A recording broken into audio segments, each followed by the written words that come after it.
फ़ी kilo है, क्योंकि बाकी नोटों का सोना तो मौजूद ही नहीं, इसलिए इनकी कीमत वही है जो रद्दी और कूड़े की होती है। दूसरी जंग अज़ीम के बाद यूरोप के लोग लकड़ी की जगह करेंसी नोट चलाते थे, क्योंकि लकड़ी की कीमत करेंसी से ज़्यादा हो गई थी। महंगाई बढ़ने की शरह, जिसे इन्फ्लेशन या इफराते ज़र कहते हैं, का कॉन्सेप्ट सिर्फ 100 साल पुराना है।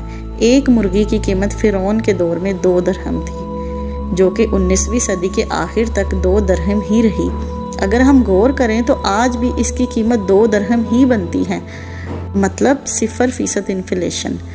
पिछले सिर्फ 100 सालों के दौरान कागजी करेंसी की कीमत कई 100 गुना गिर चुकी है। इन्फ्लेशन दरअसल एक टैक्स है जो अमीर और गरीब बगैर किसी तफरीक के बराबर अदा करते हैं। आज गुर्बत और इफलास की सबसे बड़ी वजह ही पेपर करेंसी और इस पर दिया जाने वाला सूद है। जब हम IMF या किसी दूसरे आलमी